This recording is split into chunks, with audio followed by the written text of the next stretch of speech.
যে আল্লাহ রাসূল আমাদেরকে ইলম অর্জন করার বা আলেমের ছাত্র হওয়ার, আলেমের শ্রবণকারী হওয়ার, আলেমের মুহাব্বতকারী হওয়ার কথা বলেছেন। তো হযরত আবু হুরায়রা রাদিয়াল্লাহু আনহু ইলমে নবীর এত মুহাব্বত করতেন, ইলমে রাসূল এত মুহাব্বত করতেন, রাসূলের হাদিস শোনার জন্য উনি বুঝলেন রাতের পর রাত দিনের পর দিন অপেক্ষা করতেন আল্লাহর নবীর হাদিস শোনার জন্য, মুখস্থ করার জন্য। আর উনি মুখস্থ করেছেন বলে আপনি বুখারীতে 10টা হাদিস বলে 3টি হাদিস আবু হুরায়রা থেকে বর্ণিত পাবেন। সহিহ মুসলিম 10টা পড়লে আপনি 3টা আবু হুরায়রা থেকে পাবেন। ইবনে মাজাহ পড়লে আপনি 20টি হাদিস পড়লে 3টা আবু হুরায়রা থেকে পাবেন। পাবেনই আপনি। কেন? এত হাদিস উনি বলেছেন, 3,000 হাদিস বলেছেন। তো এইগুলো সাহাবীদের জীবনে আমাদের পড়ে শিক্ষা নিতে হবে। সাহাবায়ে কেরামের জীবন এমন ছিল, তাদের লাইফস্টাইল এমন ছিল, তারা নিজেদেরকে প্রাধান্য, অগ্রাধিকার না দিয়ে, প্রায়োরিটি না দিয়ে তারা ইসলাম ধর্মকে প্রায়োরিটি দিয়েছেন, প্রাধান্য দিয়েছেন। নবী শরীয়তকে, নবী ইলমকে, নবীর মুহাব্বতকে, নবীর ভালোবাসাকে। রাসূলের পাকের মুহাব্বত সাহাবীদের মধ্যে এমন ভাবে ছিল, আমি দুই একটি উদাহরণ আপনাকে বলবো। আল্লাহ রাসূলের জামানার পরে হযরত সাইয়্যিদনা ওমর ফারুক রাদিয়াল্লাহু আনহু যখন জামানা, মানে দ্বিতীয় খলিফার জামানা, যেটাকে গোল্ডেন এরা বলে, সুবর্ণ যুগ, সেই যুগে একটা শান্তিপূর্ণ ভাবে মানুষ জীবন যাপন করত। হযরত ওমর ফারুক রাদিয়াল্লাহু আনহু জামানা, ওনার জামানাতে মসজিদে নববী শরীফের কিছু আপনার কাজ হয়েছিল। তো মসজিদে নববী শরীফে যখন নামাজিগণ নামাজ পড়তে যেতেন, তো মসজিদে নববী শরীফের ঠিক পাশেই একটা সাহাবীর বাড়ি ছিল। ওই বাড়ির বুঝলেন, এই যে আমাদের এই টিনের বাড়িগুলো দেখছেন, এই টিন থেকে পানি পড়ে, এরকম ছাদ থেকে পাইপ লাগিয়ে আপনার পারনালা তৈরি করে পানি বের হয়। তো এরকম খাজুর পাতা দিয়ে যদি ছাদ হয়, পানি বের হওয়ার একটা নির্দিষ্ট এরা থাকে, একটা সিস্টেম করা থাকে, যেটাকে উর্দুতে আপনার পারনালা বলা হয়। কি বলা হয়? পারনালা, মানে কোনোভাবে পানি পাস করা একটা জিনিস।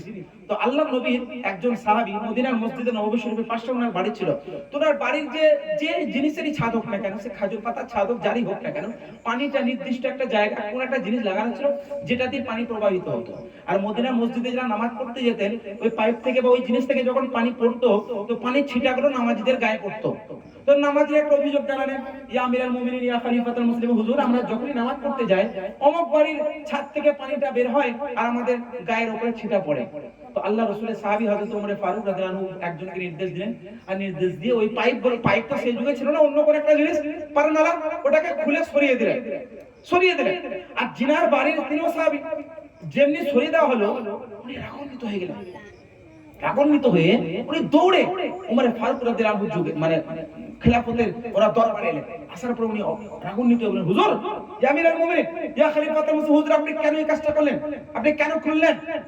উনি মানে ওইভাবে বলছেন। ওমর ফারুক বলছেন, কি হয়েছে আপনার, কেন এরকম করছেন? ওমর ফারুকের জাযবা, ওমর ফারুক রাদিয়াল্লাহু আনহু বলছেন, কি হয়েছে বলো, শান্তভাবে বলো কি হয়েছে। আমি পারনাটা আমি জীবনে কোনোদিন খুললাম, আপনি কেন খুলতে বললেন? কেন কেন খুলুন? এই নামাজীদের অসুবিধা হচ্ছে। ওই যে নামাজীদের অসুবিধা হোক, ওই পারনালা আমি লাগাইনি, আল্লাহ নবীর মুবারক হাত দিয়ে আল্লাহ নবী লাগিয়েছিলেন। আর আমি আল্লাহ নবীর গোলাম, কখনো সাহস করিনি ওই জিনিসটা খোলা। আমি আল্লাহ নবীর গোলাম, কখনো সাহস করিনি ওই জিনিসটি খোলার, কারণ আল্লাহ নবী হাত দিয়ে লাগিয়েছেন, আমি কিভাবে খুলতে পারি? ওনার মহব্বত দেখুন। ওমর ফারুক বলছেন, তাই? বলছে, হ্যাঁ, আল্লাহ নবী আমার কাঁধের উপরে চেপে ওই জিনিসটা লাগিয়েছিলেন। ওমর ফারুক বলছেন, ঠিক আছে তুমি চলো। আল্লাহ রাসূল ইনিও সাহাবী, উনিও সাহাবী। ওমর ফারুক রাদিয়াল্লাহু আনহু ওই সাহাবীর বাড়ি গেলেন, আর যাওয়ার পরে বললেন, সাহাবী তুমি আমার কাঁধে চাপো, কাঁধে চেপে আবার পুনরায় ওটাকে লাগিয়ে দাও। হে নবীর মুহাব্বত, নবী যে জিনিসটা স্পর্শ করেছেন ওটাকে সরানোটা পর্যন্ত পছন্দ করেনি সাহাবীরা। আর আমরা নিজের জীবনে পোশাককে সরিয়ে দিয়েছি, খাবারকে সরিয়ে দিয়েছি, প্লেটকে সরিয়ে দিয়েছি।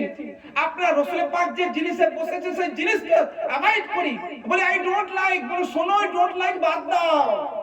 সাহাবীদের জীবনকে ফলো করো। তুমি চেয়ারে বসো, কোনো ব্যাপার না, খারাপ বিষয় না, কিন্তু আল্লাহ নবী যেটাই বসেছেন ওটা তুমি খারাপ বলো না। তুমি চেয়ারে বসে খাও, কোনো ব্যাপার নেই, কিন্তু চেয়ারে বসো, একটা সুন্নত বাদ দিলে আরেকটা সুন্নত তো পালন করতে পারবে। আপনি চেয়ারে যদি বসছেন, মাটিতে বসে খাওয়ার সুন্নত পালন করতে পারলেন না, কিন্তু হাত ধোয়ার সুন্নত পালন করতে পারবেন। আপনি ওইটা না ওটা করার পর আপনি 3 আঙ্গুল দিয়ে খাওয়া, এই সুন্নত পালন করতে পারবেন। বিসমিল্লাহ বলে খাওয়া সুন্নত পালন করতে, আমরা কিছুই করি না। খাবার পদ্ধতি, ধারা, পারা, নিয়ম নীতি সব চেঞ্জ, আমাদের সব মডার্ন হয়ে গেছে। আমরা বলি এটা আমাদের মডার্ন জামানার। তুমি যেই মডার্ন যুগে থাকো না কেন, রাসূলের পাকের আদর্শ যদি না থাকে, ওই মডার্নিটিকে আল্লাহ ছুঁড়ে ফেলে দেবে। আজকে আমাদের বাস্তব এই জীবনে আমরা লক্ষ্য করে দেখি, আপনি যেখানেই থাকুন যাই করুন না কেন, আপনার মধ্যে রাসূলের পাকের আদর্শ আনতে হবে। কোন হুজুর, কারণ আমি নিজে এই যুগে বাস করছি, আমি জানি অনেক কিছু জিনিস আমাদেরকে বাধ্যতা অ্যাভয়েড করতে হয়, অনেক জিনিস আমাদেরকে বাধ্য করে ছেড়ে দিতে হয়, কিন্তু ওইটা ছাড়ার পর রাজি খুশি হলে হবে না, অন্তর থেকে দুঃখ করতে হবে যে জিনিসটা বাদ পড়ে গেল।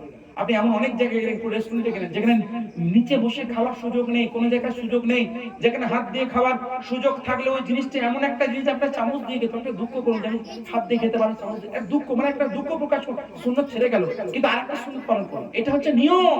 এইভাবে আমাদেরকে আদর্শগুলো গ্রহণ করতে হবে। কিন্তু আল্লাহ রাসূলের জীবনের, আল্লাহ রাসূলের আদর্শকে যদি বলেন আই ডোন্ট লাইক, আপনি মুসলমানই থাকবেন, কাফের হয়ে যাবেন।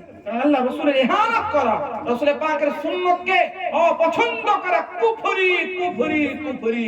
এইজন্য শিক্ষা নিতে হবে, রাসূলের পাকের আদর্শকে গ্রহণ করতে হবে, সাহাবীদের জীবনীকে পড়তে হবে এবং নিজের জীবনে বাস্তবায়ন করতে হবে। আজকে দেখবেন আমাদের পাড়া প্রতিবেশী তো দূরে থাক, এক ভাই যদি মুরগা মুসাল্লাম খাচ্ছে, আর এক ভাই শাক ভাত খাওয়ার সামর্থ্য নেই, আমরা দেখি। আমি নিজের বাড়ির, আমি নিজে আগে ইনক্লুডেড, আমি আমার কথা বলছি, শুধু আমি আপনাদেরকে শিক্ষা দিচ্ছি না, নিজেকেও শিক্ষা দিচ্ছি।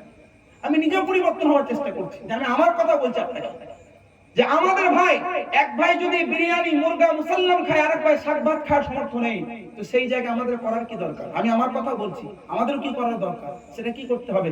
একদিন মুরগা মুসাল্লামের জায়গায় আমি ভাত শাক, দুই ভাই মিলে ভাত শাক ভাত আলু খাবো, এইটা হচ্ছে শরীয়তের আসল, শরীয়তে মুহাম্মদী নবীর আদর্শের নাম। আপনি অবাক যাবেন, আল্লাহ রাসূল একদা মসজিদ নববী শরীফে বসে আছে, আর একজন মেহমান, আল্লাহ নবীর মেহমান, আল্লাহ নবী মেহমান বলে আখ্যায়িত করেন, একজন দুর্ভিক্ষ ব্যক্তি, একজন আপনার দরিদ্র ব্যক্তি, একজন দুস্থ ব্যক্তি আল্লাহ রাসূলের জামানে আল্লাহ রাসূলের দরবারে হাজির হলেন। আল্লাহ রাসূল দাঁড়িয়ে আম্মা জানা আয়েশাকে বলছেন, এ আয়েশা, বাড়িতে কিছু আছে?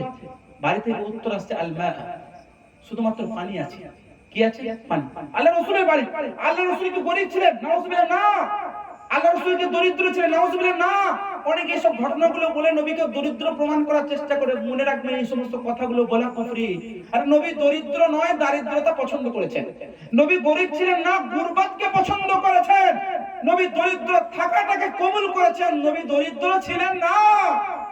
আমি ঘটনাটাকে কন্টিনিউ করার আগে আমি আরেকটা কথা আপনাকে বলছি। আল্লাহ রাসূল যে বিছানায় ঘুমাতেন, খাজুর পাতার চাটাইয়ের উপরে আল্লাহ রাসূল যে ঘুমাতেন, আমি বলছিলাম যে আপনি খাজুর পাতার উপরে ঘুমান, আপনি বেড, আপনি স্পঞ্জের বেড যাতেই ঘুমান না কেন, একটা সুন্নত ছেড়ে গেলে কমসে কম আরেকটা সুন্নত পালন করুন।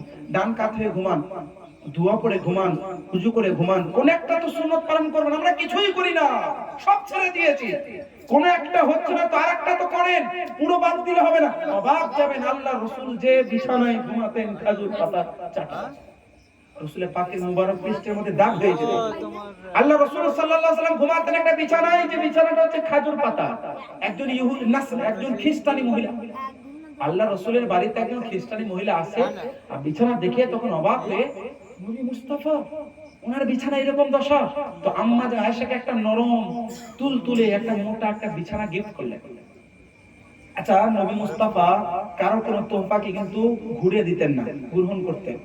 আল্লাহ নবী গিফটকে পছন্দ করতেন, এক অপরকে গিফট দেওয়া ভালো, কবুল করবেন, যেই হোক, মালদার দেখ, গরীব দেখ, যেই দেখ। কিন্তু এখানে বিষয়টা আলাদা ছিল। আল্লাহ রাসূল, আমি সংক্ষেপে বলার চেষ্টা করব, রাত্রি অনেক হয়েছে, আমাকে অনেক দূর যেতে হবে। আল্লাহ রাসূল সাল্লাল্লাহু আলাইহি ওয়াসাল্লামের বাড়িতে ওই খ্রিস্টানি মহিলাটি একটা নরম মোটা বিছানা দিয়ে যায়। আর আম্মা জান আয়েশার কাছে আল্লাহ রাসূল যখন আসেন, বুঝলেন এটা কে দিল?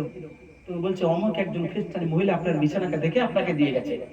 আল্লাহ নবী নিতে পারতেন, কারণ আল্লাহ নবী সবার তোহফা নিতেন, কিন্তু ওই তোহফাটা ঘুরিয়ে দিলেন কেন? কারণ শিক্ষা আছে। আল্লাহ নবী বলছে, শোনো আয়েশা, লাউ উদিতু আন আযহাবাল্লাহু মাই জিবাল আয-যাহাব ওয়াল ফিদ্দা। হাদিসটা শুনেন, আল্লাহ রাসূল বলছেন, আয়েশা, আমি যদি চাই, মানে মনে কল্পনা করি, তো আল্লাহ পাক আমাকে সোনার এবং চাঁদির পাহাড় আমাকে দান করে দেবেন। লাউ উদিতু আন ইয়াযহাবাল্লাহু মাই জিবাল আয-যাহাব ওয়াল ফিদ্দা। আমি যদি চাই, বলা তো দূরে থাক, আমি যদি মনে চাই, আল্লাহ আমাকে সোনা চাঁদির পাহাড় দান করবে, কিন্তু আমি নবী চাই না। কেন? তার কারণ আল্লাহ নবী গুরবাত পছন্দ করেছেন, দারিদ্রতা পছন্দ করেছেন। তো যে বিষয়টা আমি আপনাকে বলছিলাম, আল্লাহর রাসূল গরীব ছিলেন না, গুরবাত পছন্দ করেছেন। আল্লাহ নবী দরিদ্র ছিলেন না, দারিদ্রতা পছন্দ করেছেন। তার অনেকগুলো কারণ আছে। একটি হাদিস শরীফের মধ্যে আছে, বলেন সহিহ বুখারীর মধ্যে একটি হাদিস আছে, আল্লাহ রাসূল সাল্লাল্লাহু তাআলা আলাইহি ওয়াসাল্লাম ইরশাদ করেন, এমন সময় হবে একজন মালদার জান্নাতি ব্যক্তি সেও জান্নাতে যাবে, একজন গরীব মুসলমান সেও জান্নাতে যাবে, কিন্তু একজন গরীব মুসলমান মালদার মুসলমানের 500 বছর আগে জান্নাতে যাবে। কেন?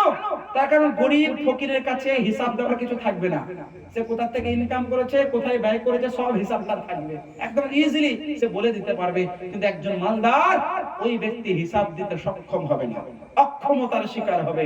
এই জন্য মহান নবী বলছেন, লাউ বুদিতু আইয়াযহাবাল্লাহু মাই জিবালাত যাহাবি ওয়াল ফিদ্দা, আমি নবী, আমি চাই না, যদি চাই সোনা চাঁদের পাহাড় আল্লাহ দান করবে। আল্লাহ নবী চান। তো যে বিষয়টা বলছিলাম, একজন দুস্থ ব্যক্তি নবীর দরবারে হাজির হলেন, আর আল্লাহ নবী বলছেন, আয়েশা বাড়িতে কিছু আছে? আয়েশা বলছে, শুধু পানি আছে। নবীর বাড়িতে শুধু পানি, অন্য কিছু নেই, কারণ নবী পছন্দ করতেন। এরপরে নবী একজন, আল্লাহ রাসূল বলছেন, কেউ আছো আমার নবীর মেহমানকে আপনি নিজের বাড়িতে খাওয়াবে, মেহমান নামাজি করবে? একজন সাহাবী দাঁড়িয়ে গেলেন, ও না ভাবনা চিন্তা করে দাঁড়িয়ে গেলেন, হুজুর আমি খাওয়াবো। উনিও জানেন না যে বাড়িতে আছে কিনা, উনি বলেন হুজুর আমি খাওয়াবো। উনি বাড়িতে বসে, আমি হুজুর আমি বাড়ি থেকে এসে আমি মেহমানকে নিয়ে যাচ্ছি। বাড়িতে গিয়ে তার স্ত্রীকে বলছে, বাড়িতে কিছু আছে তো খাওয়া, নবী মেহমান আসবে। বলছে, স্বামী বাড়িতে তো মাত্র 2টি রুটি আছে, আপনার 2টি বাচ্চা, তাদেরকে খাওয়ানোর জন্য। বলছে, শোনো অমুকের মা, আমাদের বাচ্চাদেরকে বেলাবেলি ঘুম পাড়িয়ে দাও, কারণ তারা জেগে থাকলে ক্ষুধার্তে কান্নাকাটি করবে, তাড়াতাড়ি ঘুম পাড়িয়ে দিও, 2টি রুটি রেখে দাও, নবীর মেহমান আসবে। আল্লাহ আল্লাহ নবীর মেহমান যখন যায়, ওই নবীর সাহাবীর স্ত্রী মানে সাহাবিয়া আর নবীর সাহাবী দুজনে আল্লাহ নবীর মেহমানের সামনে 2টি রুটিকে পেশ করে দেয়, আর উনি খেতে শুরু করেন।